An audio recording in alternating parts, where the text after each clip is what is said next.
On a un thème merveilleux devant nous ce soir. La volonté de Dieu. Mystère ou réalité? C'est un thème qui est extrêmement fondamental, n'est-ce pas? Chacun qui est un enfant de Dieu voudrait bien être dirigé par son Dieu céleste, son Père céleste. Et quand on est nouveau converti, et il y en a parmi nous, eh bien on se pose la question, comment est-ce que Dieu parle? Et on désire entendre sa voix, et quand on lit dans la parole, on voit que dans l'Ancien Testament, déjà les croyants ont été guidés, mais c'était comme s'ils entendaient des voix audibles, et aujourd'hui, on se rend bien compte qu'en général, ce n'est pas une voix audible directement. Et on se pose la question, comment est-ce que c'est? Ça peut être un peu mystérieux. Nous allons lire d'abord en Éphésiens, ces versets que nous avons aussi ajoutés sur l'invitation. Éphésiens au chapitre 5.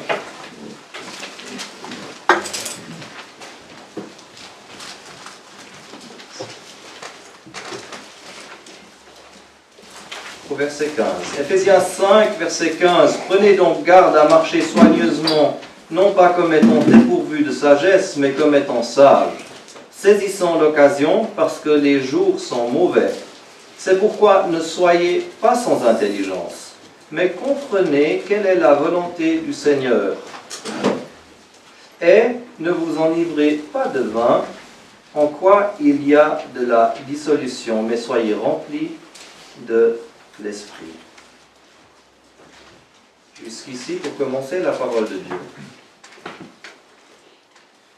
Alors, je voudrais commencer avec une citation d'un frère qui certainement avait une expérience approfondie avec son Père Céleste. Ne pas avoir d'autre motif que la volonté de mon Père, quelle simplification merveilleuse dans mes circonstances. Si vous pensiez à ne jamais rien faire que parce que c'est la volonté expresse de Dieu, combien de choses disparaîtraient immédiatement de votre vie? Vous ne lutteriez pas sans cesse contre ceci ou cela, mais vous seriez gardés dans la conviction paisible que la grâce de Dieu a pourvu à tout et que vous n'avez pas à faire un pas sans que son amour y ait pourvu d'avance. Quelque chose merveilleux de pouvoir parler ainsi, et c'est notre désir que nous allions un pas de plus dans cette direction après ces courtes méditations de ce soir. Je voudrais dire qu'au niveau des notes, il n'y a pas besoin de prendre beaucoup de notes maintenant, on va tourner à pas mal de versets ensemble, et c'est là-dessus qu'on voudrait avoir le focus. Après, il y aura des photocopies avec à peu près tout ce qu'on a vu ici sur les slides. Alors je voudrais d'abord... merci. Je voudrais d'abord commencer par souligner qu'il y a dans la parole, dans la version française, le mot « vouloir » qui est d'origine de deux mots différents en grec. Et c'est assez important. Parce que, commençons déjà avec le premier verset qui va nous le montrer pourquoi c'est important. En 1 Timothée, au chapitre 2, il y a un verset qui peut nous surprendre, pas quand on n'y réfléchit pas, parce qu'on va penser que c'est bien sûr, c'est merveilleux que c'est le cas. Ici, il est dit notre Dieu Sauveur, 1 Timothée 2, verset 4, qui veut que tous les hommes soient sauvés et viennent à la connaissance de la vérité. Alors, voilà, on va dire, oui, c'est bien comme ça qu'on connaît Dieu, n'est-ce pas? Cet amour qu'il a pour le monde entier. Mais quand on va regarder un peu plus loin, on va comprendre qu'il y a aussi une volonté de Dieu qui s'accomplit toujours selon son conseil, selon son propos. Alors on commence à voir que on a de la peine à comprendre. Parce que s'il veut que tous soient sauvés, viennent à la connaissance de la vérité, s'il y avait eu cet autre mot de sa volonté active, eh bien, ça voudrait dire que tous les hommes seraient amenés à cela. Et c'est pour ça qu'il faut bien voir la différence. Ici, il est parlé d'un désir. C'est ce mot télo qui nous parle d'un désir ou d'une inclination. C'est son désir de cœur. C'est un autre mot que ce qu'on a dans ce même chapitre, par exemple, où l'apôtre dit au verset 8, « Je veux donc que les hommes prient en tout lieu. » Là, c'est une volonté active, absolue. Ce mot est souvent utilisé en relation avec son conseil et propos d'éternité. On trouve un verset où on trouve ce mot en 2 Pierre 3. En 2 Pierre 3, verset 9, vous connaissez très bien ce verset. « Le Seigneur ne tarde pas pour ce qui concerne la promesse, comme quelques-uns estiment qu'il y a du retardement, mais il est patient envers vous, ne voulant pas qu'aucun périsse, mais que tous viennent à la repentance. » On voit là que le cercle, il est restreint. Il parle ici aux croyants. Alors, en contraste avec cela, on a son ferreur au verset 5, il est dit des gens impies, verset 5, car ils ignorent volontairement ceci, que par la parole de Dieu, des cieux subsistent jadis, et une terre tirée des eaux est subsistant au milieu des eaux. Ils ignorent volontairement. Ça veut dire qu'ils ne désirent pas savoir ces choses du tout et les reconnaître. Il y a encore d'autres versets qu'on connaît aussi bien où la volonté est liée alors avec l'homme. On va juste regarder Matthieu 23 et on va voir que Dieu respecte la volonté de l'homme, si j'ose dire comme ça. Parce qu'il a donné la capacité à l'homme de vouloir. On n'est pas des robots. C'est très important. Et on va le voir encore en plus de détails. Matthieu 23, verset 37.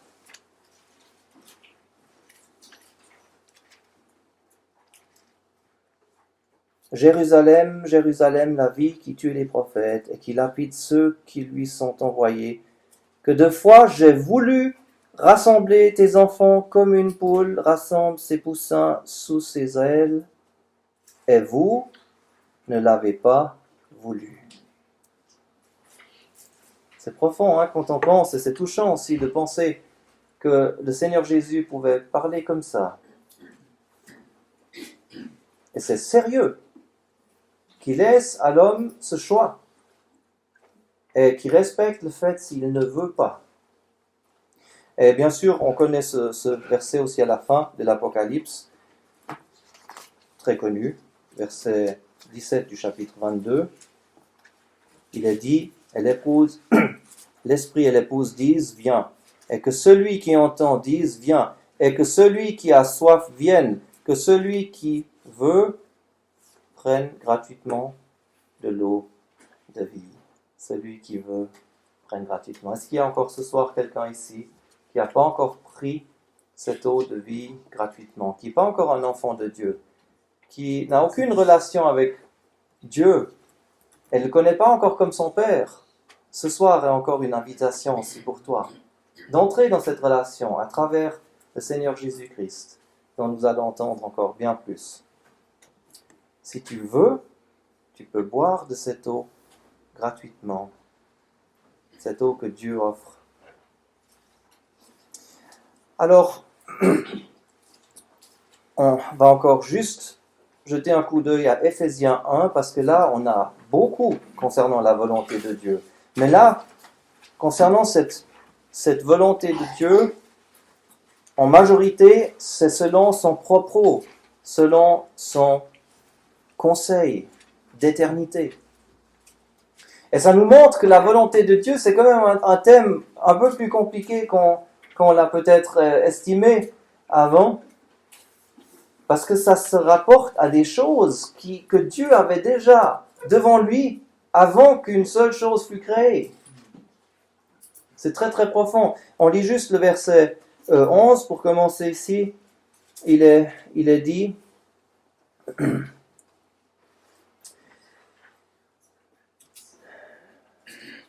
il est parlé de Christ, en qui nous avons aussi été faits héritiers, ayant été prédestinés selon le propos de celui qui opère toutes choses, selon le conseil de sa volonté. Ici, il y a en fait les trois mots. Propos est d'ailleurs aussi un peu lié avec tout ce thème. Il y a le conseil de sa volonté. Et là, il y a les deux termes qu'on a devant nous qui sont utilisés dans un substantif. Quelle chose? Nous avons aussi été faits en lui héritiers, ayant été prédestinés selon le propos de celui qui opère toutes choses, selon le conseil de sa volonté, avant que la création fût. Quelle chose merveilleuse. Donc, on peut résumer déjà quelques principes de base. La volonté de Dieu est souveraine et elle englobe absolument tout. La volonté de Dieu est en relation avec l'éternité et aussi dans le temps avec le passé, le présent et le futur. Elle englobe absolument tout. Il n'y a rien qui échappe et qui est en dehors de la volonté de Dieu. Rien. Et cela, de nouveau, si on réfléchit les choses jusqu'à la fin, amène bien des difficultés pour notre logique et des questions auxquelles on ne pourra certainement pas donner de réponse.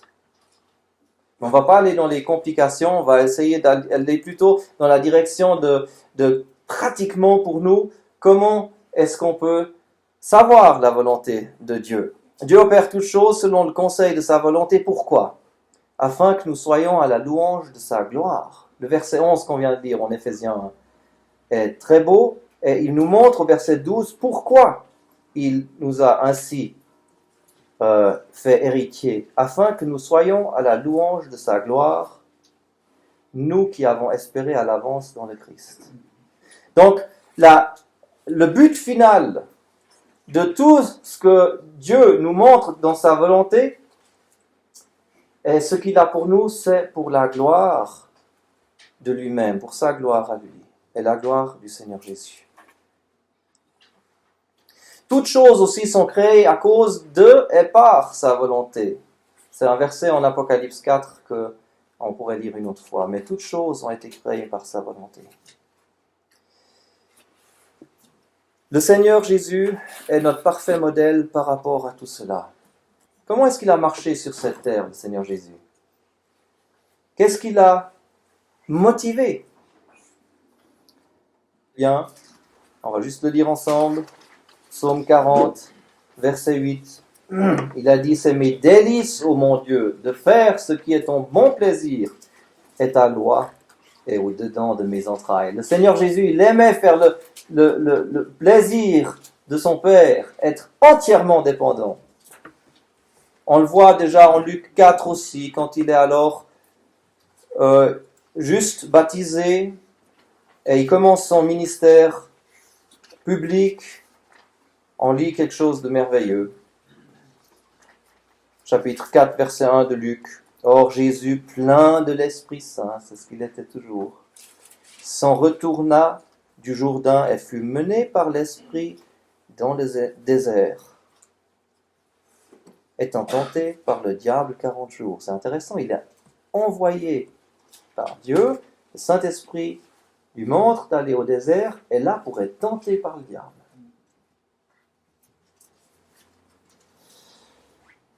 En Jean 4, verset 34, il y a ce verset bien connu que c'est sa nourriture de faire la volonté de celui qui l'avait envoyé. Jésus leur dit, ma viande est de faire la volonté de celui qui m'a envoyé et d'accomplir son œuvre. Au chapitre 5, verset 30, je ne puis rien faire, moi, de moi-même. Je juge selon ce que j'entends. Et mon jugement est juste, car je ne cherche pas ma volonté, mais la volonté de celui qui m'a envoyé. Et au chapitre 6 de Jean, au verset 38, « Car je suis descendu du ciel, non pour faire ma volonté, mais la volonté de celui qui m'a envoyé. » Est-ce qu'on ne voit pas que le Seigneur Jésus était entièrement dépendant et qu'il avait ça consciemment toujours devant lui et qu'il en témoignait à ceux qui étaient autour de lui? Quel exemple pour nous! Mais le Seigneur, et ça c'est merveilleux de voir, le Seigneur, il a tellement à cœur ce thème et cette dépendance qu'il s'identifie aussi avec chacun de nous qui prenons ce même désir, qui avons le même désir de cœur de aussi faire la volonté du Père. Vous vous souvenez en Matthieu 12 qu'il y avait sa famille qui le cherchait et il va remettre en question qui est sa vraie famille en fait. Matthieu 12, au verset 49, il dit, étendant sa main vers ses disciples, « Voici ma mère et mes frères, car quiconque fera la volonté de mon Père qui est dans les cieux, celui-là est mon frère, est ma sœur, est ma mère. » Alors est-ce qu'on ne voit pas à quel point c'est précieux au cœur du Seigneur Jésus quand il voit en toi et en moi ce désir d'accomplir la volonté du Père.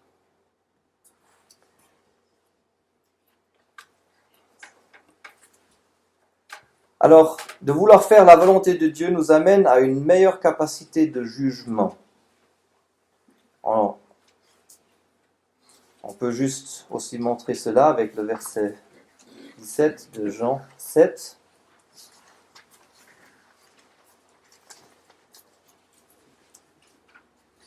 Si quelqu'un veut faire sa volonté, il connaîtra de la doctrine si elle est de Dieu, ou si moi je parle de par moi-même. C'est donc la volonté de celui qui l'avait envoyé, la volonté de son Père. Si quelqu'un veut faire sa volonté, il connaîtra la doctrine si elle est de Dieu. On voit donc que c'est important pour pouvoir juger les choses, pour pouvoir avoir un discernement des choses, que c'est absolument important de vouloir faire la volonté. Ça ne vient pas de tout seul, c'est une décision de cœur où on dit « je veux faire la volonté de Dieu ». Faire la volonté de Dieu est nécessaire pour qu'il nous écoute aussi. Si on tourne la page en Jean 9, au verset 31. « Or, nous savons que Dieu n'écoute pas les pécheurs. » Il y en a qui disent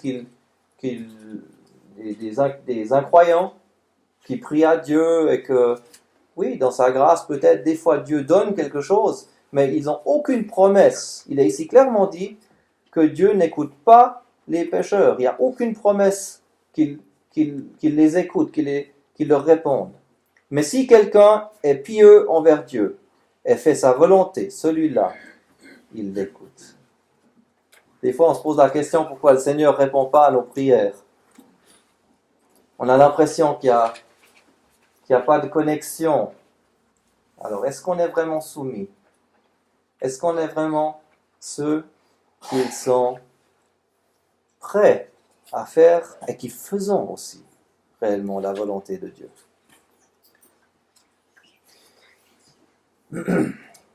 Alors il y a un contraste entre la direction de l'esprit et notre propre intelligence. Et on voit déjà ici un premier élément qui peut être vraiment une entrave par rapport à tout ce thème. En Proverbe, au chapitre 3, il y a ces versets très connus, mais qu'on va relire pour voir cette promesse merveilleuse. Proverbe 3.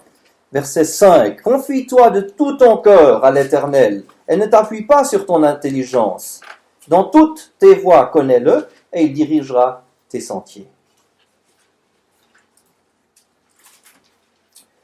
Une promesse merveilleuse. Se confier de tout son cœur en l'Éternel, mais de ne pas s'appuyer sur sa propre intelligence. Et on va peut-être être étonné que le Seigneur va nous dire des fois des choses qui n'entrent pas dans le cadre selon notre raisonnement. Et si on croit entendre la voix du Seigneur et qu'on l'a entendue en fait, et que maintenant on rationalise la chose, mais on dit mais si je fais ça, mais ça fait aucun sens. Et on commence à avoir des pensées par rapport à cela, eh bien, on est dans des problèmes. Et c'est souvent ce qu'on fait d'ailleurs. On est peut-être dans une bonne communion avec le Seigneur, on a une première pensée, et elle nous paraît tout d'un coup un peu... Commence à réfléchir, est-ce que c'est vraiment juste, et puis ça fait pas de sens, et tout. Et je dois vous dire, dans ma propre vie, j'ai vu que des fois, le Seigneur me parlait de cette manière, et j'ai osé une fois pas le rationaliser avec ma propre intelligence, et j'ai souvent vu des résultats particuliers, des fois extraordinaires, à cause du fait que j'avais suivi quelque chose où, humainement parlant, j'aurais dit, mais peut-être pas de sens de faire ça. J'étais tenté à m'appuyer sur ma propre intelligence. C'est vraiment en contraste avec ce qu'on trouve à la fin du livre des Juges, où il est dit que chacun faisait ce qui était bon à ses propres yeux. Et on est dans ce temps où on est très caractérisé par cet esprit. Très. Pas seulement ceux qui ne croient pas, bien sûr, eux ils font toujours ce qu'ils croient et ce qui est bon dans leurs propres yeux. Mais moi je parle maintenant aussi des enfants de Dieu, de nous tous. Est-ce qu'on n'est pas aussi des fois caractérisé par cela, qu'on fait ce qui est bon à nos propres yeux? Il y a eu tous ces patriarches et ces croyants. Un Noé, est-ce que ça faisait du sens de construire un bateau où il n'y avait jamais eu de pluie sur une montagne? Un Abraham, après avoir attendu si longtemps, l'héritier, celui qui avait été même promis par Dieu, maintenant il faut le sacrifier, où il n'y a aucune chance qu'il ait un deuxième fils dans cet état. Un non-sens total. Abraham, est-ce que tu as bien entendu la voix de Dieu? Un Moïse, dans la maison du Pharaon, si bien instruit, tu peux changer l'Égypte, tu peux améliorer l'Égypte. Faut pas quitter cela, faut pas t'enfuir au désert, faut pas quitter cette superposition dans laquelle Dieu t'a placé. C'est une opportunité énorme que tu as. Tu peux améliorer les choses pour ton peuple et puis aussi même être utilisé pour la conversion d'Égypte et toutes sortes de choses. Pense à Joseph. Non, ça c'est notre logique. Notre logique à nous. Gédéon, il a toute cette armée, merveilleux. Des dizaines de milliers, 32 000 sans faire erreur.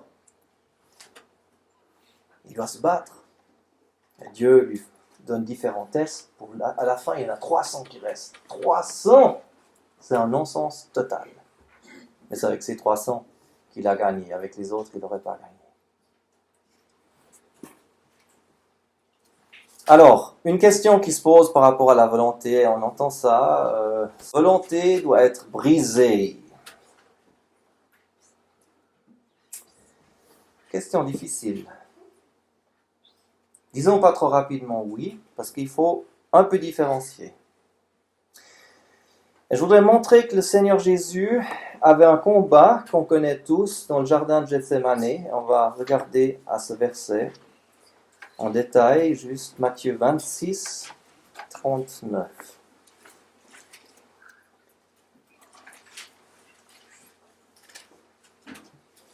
Et le mot utilisé, c'est le mot grec donc, qui parle du désir, de l'inclination, n'est-ce pas?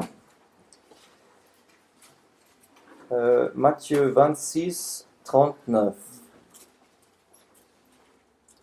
En s'en allant un peu plus avant, il tomba sur sa face priant et disant, « Mon Père, s'il est possible que cette coupe passe loin de moi. Toutefois, non pas comme moi je veux, mais comme toi tu veux. » Verset 42. Il s'en alla de nouveau une seconde fois et il pria disant, « Mon Père, s'il n'est pas possible que ceci passe loin de moi, sans que je le boive, que ta volonté soit faite. » Quel moment solennel dans la vie du Seigneur Jésus. Combien on peut être reconnaissant qu'il s'est soumis entièrement à la volonté de son Père. Mais s'il dit « pas comme moi je veux », on comprend que le Seigneur Jésus avait devant lui d'être fait pécher à la croix, lui le Saint de Dieu, quelque chose horrible, une chose qu'il ne pouvait pas désirer dans sa sainteté. Et il dit « non pas comme je veux ». Si on parle d'une volonté brisée, est-ce qu'il n'y a pas cette pensée qu'elle est comme si elle était complètement cassée, loin, plus existante? La volonté fait en fait partie de notre personnalité. Personnalité, c'est notre intellect, nos émotions et la volonté. Et cet ensemble forme notre personnalité. On est des hommes, on a été créés, on a toujours une volonté. Toujours. Tant qu'on vit, on a une certaine volonté. Mais maintenant, il faut faire la différence entre la volonté et la propre volonté. C'est très important. La propre volonté, elle est, par définition, elle est un péché. Parce qu'elle dit, c'est comme moi je veux, pas comme Dieu veut. La propre volonté, elle est indépendante de la volonté de Dieu. Mais la grande chose qu'on voit ici, c'est que le Seigneur a soumis parfaitement sa volonté à son Père. Et c'est nous aussi, nous devons soumettre notre volonté parfaitement à Dieu.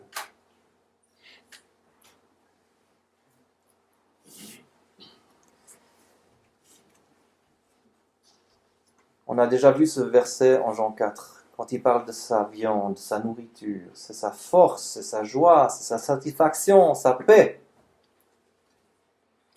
C'est merveilleux. En Hébreux 10, verset 7,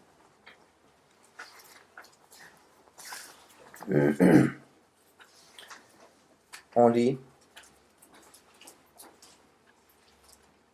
cette parole prophétique citée de l'Ancien Testament des Psaumes.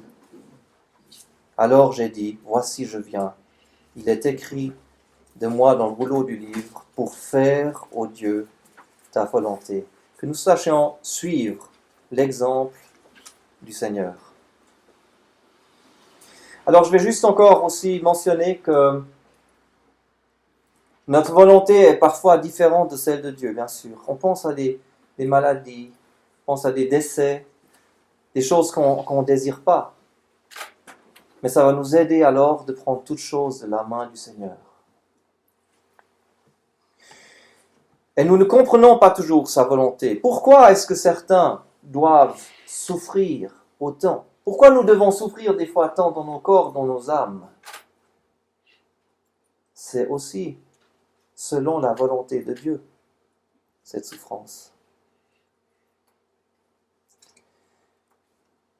On n'arrive pas toujours à comprendre. Et c'est là que ça devient dur de se soumettre des fois, n'est-ce pas? Et des fois, nous disons pourquoi. Et qu'est-ce qu'on répond à nos enfants des fois quand ils sont encore petits, très petits? Et ils disent pourquoi ci, pourquoi cela? Et ça devient si difficile.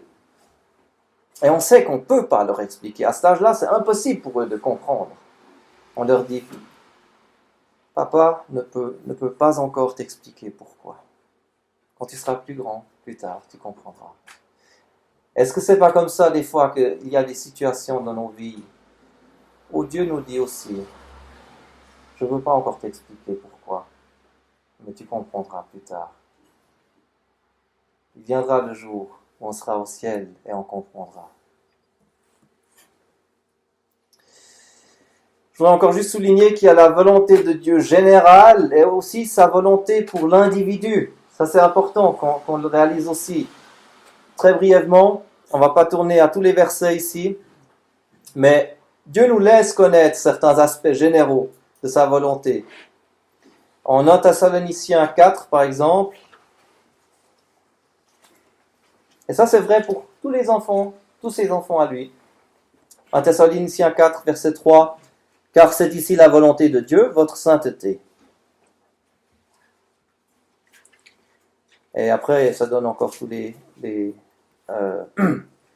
les détails. Alors on peut juste les lire, que vous vous absteniez de la fornication, que chacun de vous sache posséder son propre vase en sainteté et en honneur, non dans la passion de la convoitise, comme font les nations aussi qui ne connaissent pas Dieu.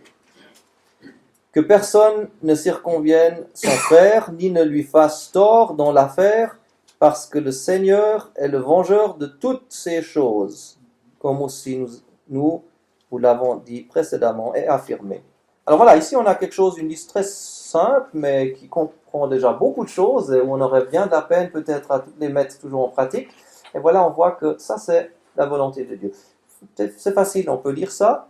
Au chapitre 5 encore, vu qu'on y est, verset 16, « Réjouissez-vous toujours, priez sans cesse, en toutes choses rendez grâce, car telle est la volonté de Dieu dans le Christ Jésus à votre égard. » Voilà. La chose est simple.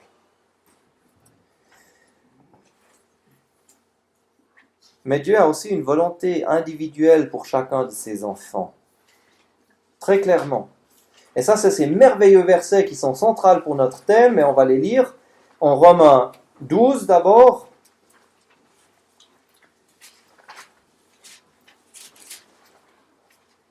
Romains 12, verset 2. « Ne vous conformez pas à ce siècle, mais soyez transformés par le renouvellement de votre entendement pour que vous discerniez quelle est la volonté de Dieu, bonne et agréable et parfaite. » Alors là, il y a un discernement qui est maintenant nécessaire. C'est quelque chose qui devient beaucoup plus spécifique encore dans nos vies de chacun. Dieu a une volonté pour chaque pas dans nos vies. Colossiens 1 nous le montre aussi. Colossiens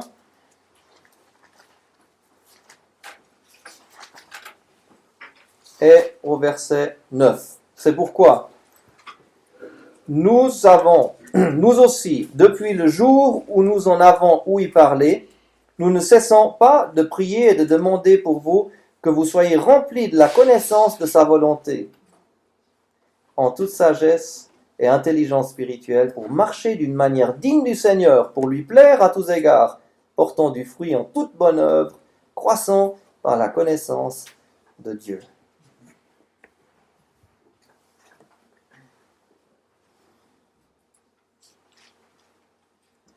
Oui, c'est merveilleux de voir que Dieu a une volonté qui est générale pour ses enfants, et il y a bien des versets qui nous instruisent, c'est toute sa parole en fait qui nous instruit, ce qui est la volonté de Dieu. Mais il a aussi une volonté spécifique pour chacune de nos vies et de nos marches. Quelque chose de merveilleuse.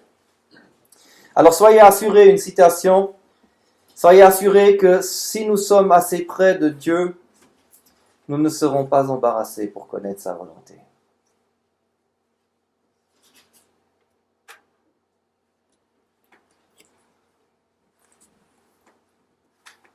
Quels sont donc les moyens que Dieu utilise maintenant pour nous conduire?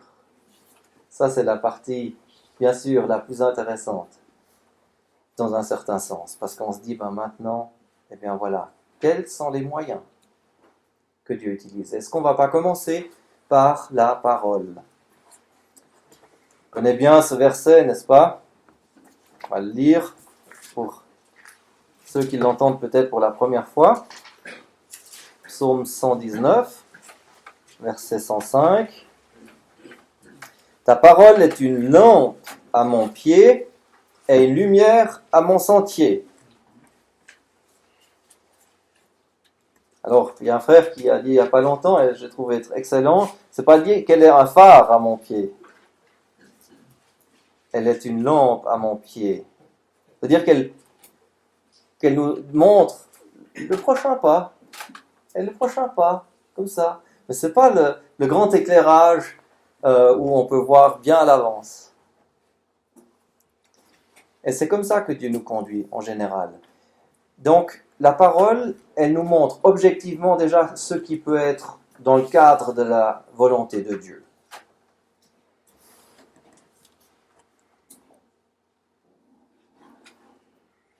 Si, par exemple, et je vais prendre cet exemple parce qu'il me vient maintenant à l'esprit, si une sœur dit « Le Seigneur m'a montré dimanche après-midi lors d'une réunion d'édification pour la prédication de la parole de Dieu, Dieu m'a montré de prêcher le sermon cet après-midi », c'est pas possible, c'est pas juste.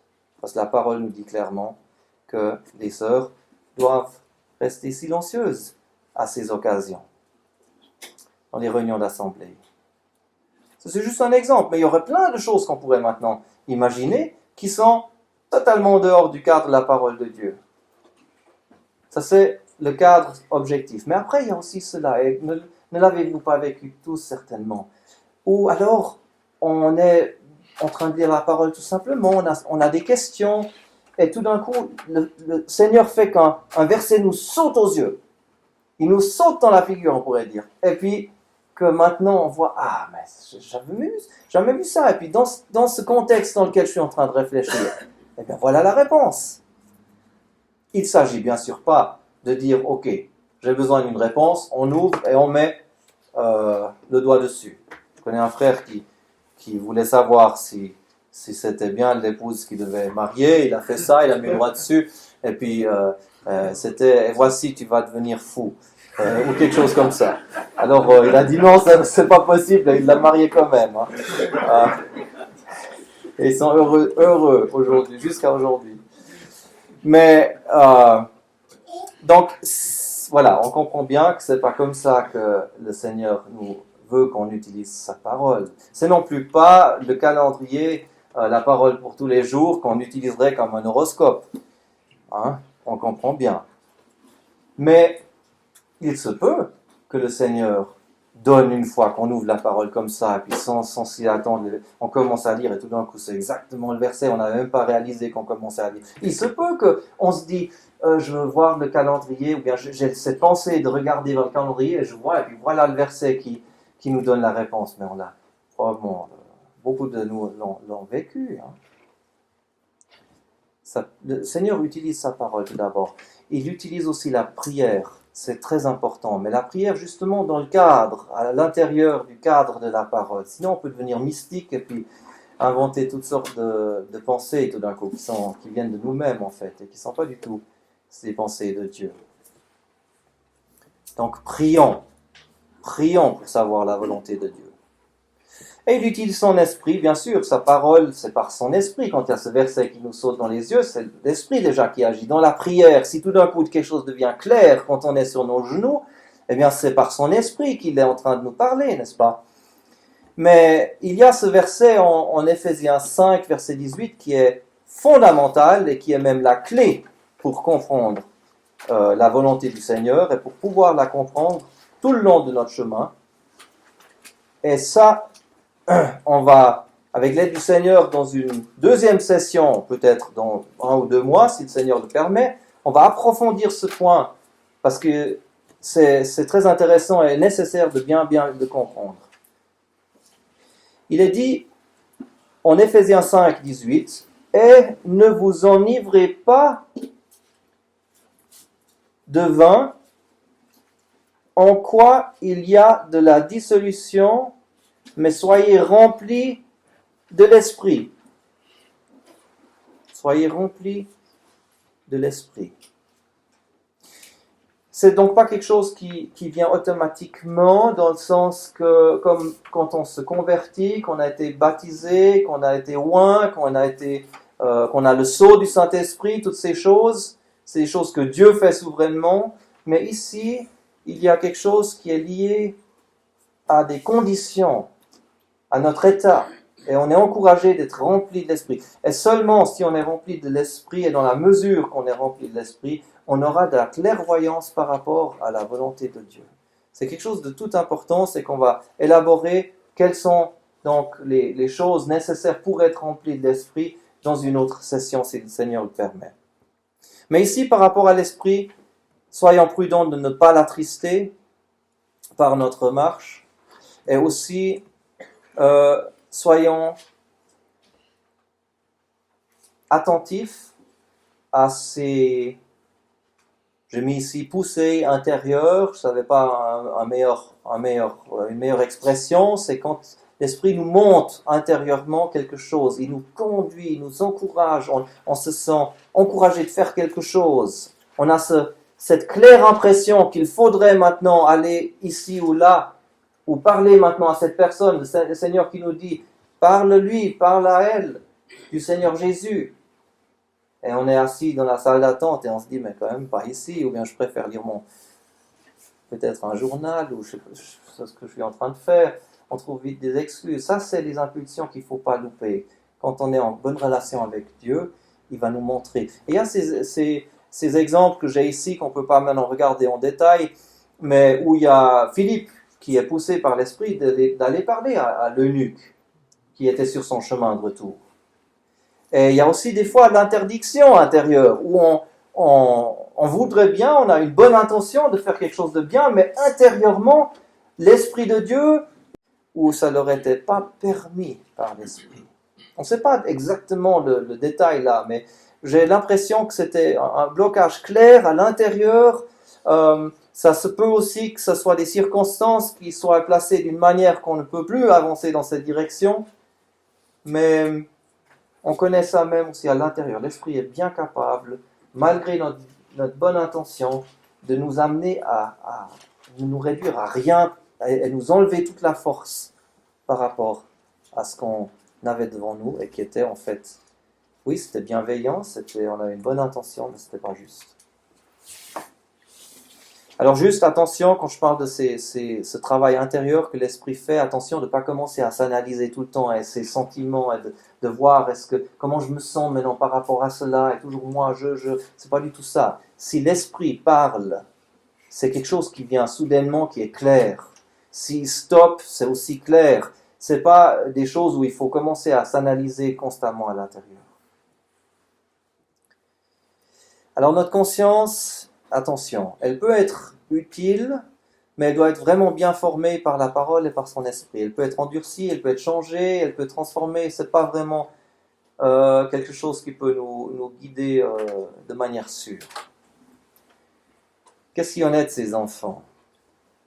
Si ce sont des enfants qui n'ont pas de propre motif dans ce qu'ils nous disent, un frère, une sœur qui est utilisé par le Seigneur, simplement pour dire quelque chose, dans une situation dans laquelle on avait une question, peut-être prophétiquement, sans qu'il savait même du besoin, peut-être aussi en sachant la question, en ayant prié aussi, qui peuvent des fois indiquer et aider. Je dis quand il n'y a pas de propre motif, n'est-ce pas? Et nous aussi, nous devons être très très prudents. Si nous sommes ceux qui sont justement ce frère ou cette sœur qui veut aider son frère ou sa sœur, soyons très prudents. Si on a une parole de la part du Seigneur pour encourager quelqu'un dans le bon chemin, ou pour l'avertir, pour lui dire attention, ben c'est précieux. Donc le Seigneur utilise ses enfants aussi pour nous aider aussi, nous donner une confirmation additionnelle. Ça serait terrible si on faisait cette erreur de toujours avoir notre gourou chez lequel le frère qu'on admire et qu'on va toujours lui poser vite la question qu'est-ce qu'il pense dans cette situation ou d'autres situations et puis qu'il nous dise rapidement. Normalement, il ne le fera pas s'il a un peu d'expérience, n'est-ce pas? Il va dire écoute, le Seigneur va te montrer. Mais soyons prudents de ne pas commettre cette erreur, de donner des réponses un peu rapides, sans avoir prié et peut-être jeûné là-dessus. Quand c'est des choses qui se concernent notre frère ou notre sœur et qui sont très importantes peut-être dans leur vie et leur développement. Alors, les circonstances, oui. Est-ce qu'on se laisse guider par les circonstances? Vous voulez aller distribuer les traités, voilà, que je me sens mal, j'ai un peu mal à la tête, voilà, c'est un stop. Ou bien, c'est comme ça? Je vois qu'il y en a qui ne sont pas d'accord. Comment est-ce qu'on regarde ces difficultés? On va encore venir aux obstacles. Ici, on est en circonstances de manière générale. Je veux aller faire quelque chose, la porte est grande ouverte, tout le monde crie « Hourra, c'est bien, c'est super, tout le monde est content ». Est-ce que ça veut dire que c'est juste? Par définition? Il faut être bien exercé. Et le psaume 32 est très important par rapport à cela. Il nous montre les deux, le côté positif des circonstances et le côté négatif, le côté où c'est faux. On commence avec le verset 9.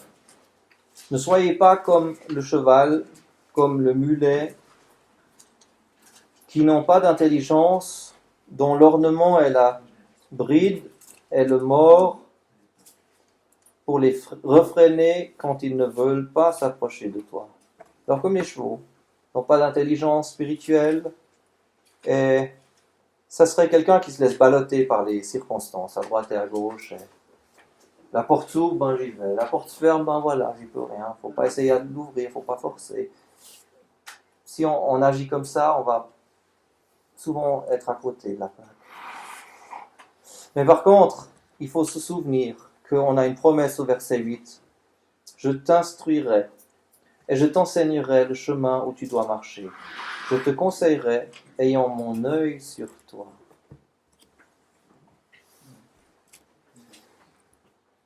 Vous savez, quand on était petit à table, il y en avait qui étaient impressionnés par comme ma maman nous guidait tous, on était tous les enfants là, et avec les yeux, elle nous disait quelque chose, et puis elle faisait des petits signes, et on comprenait. On comprenait. Et c'est un peu comme ça que Dieu nous guide aussi. C'est pas si compliqué dans un sens. Si on est proche de lui, si on a le regard vers lui, on va voir comment il nous guide avec son œil. Mais il faut regarder vers lui. Si je ne regardais pas à ma maman ou bien à mon père, eh bien, je ne peux pas voir dans son regard ce qu'il désire et ce qu'il voudrait. N'est-ce pas?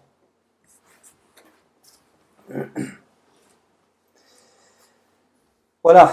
Les obstacles sont souvent de l'ennemi, en fait. Quand on est sur un bon chemin et qu'on veut servir le Seigneur, et c'est de ça qu'on parle, n'est-ce pas? Le Seigneur Jésus, il avait tant d'obstacles, n'est-ce pas? Combien d'obstacles est-ce que le Seigneur Jésus a eu sur son chemin? S'il avait été guidé par cela, eh bien, il n'aurait jamais accompli son œuvre. Jamais. Et nous aussi, on doit réaliser que souvent c'est de l'ennemi, mais sous la permission de Dieu. C'est quand même Dieu qui permet toutes choses, et aussi pour éprouver notre foi. D'ailleurs, bon, des fois il y a des stops très clairs, et il ne faut pas brûler ces stops. Attention à la propre volonté, quelque chose d'importante.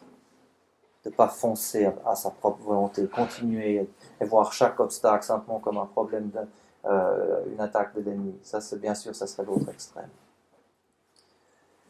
Alors, une question qui peut nous aider à chacun, c'est que ferait le Seigneur?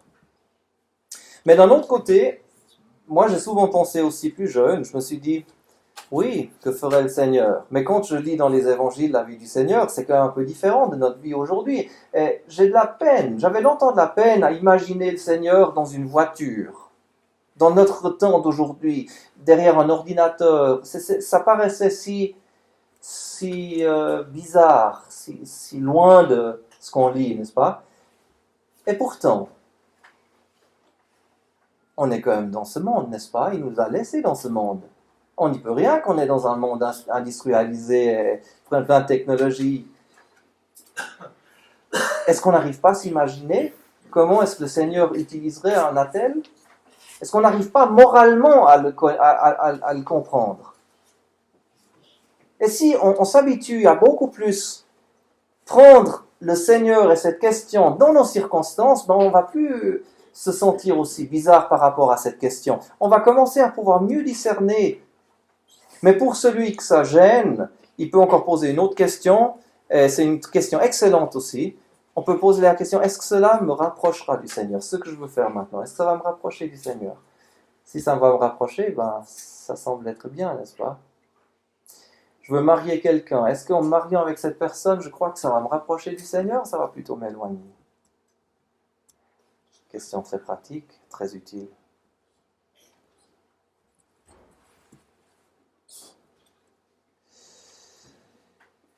Là, une citation, là où il y a du discernement spirituel, les choses deviennent aussi simples et claires que la lumière du jour.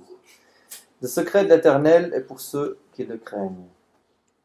Là où est la crainte du Seigneur, il y aura l'intelligence de sa parole et de sa pensée. Mais la parole de Dieu ne sera pas simple si l'on ne se soumet pas à lui. Et ça, c'est tellement vrai. Si on est entièrement soumis, ben, chaque verset devient simple. On ne doit pas servir deux maîtres. On comprend. Ne vous amassez pas des trésors sur la terre. On comprend. Beaucoup d'autres versets, on les comprend. Mais si on n'est pas entièrement soumis, ils deviennent si compliqués. Comment est-ce que ça veut...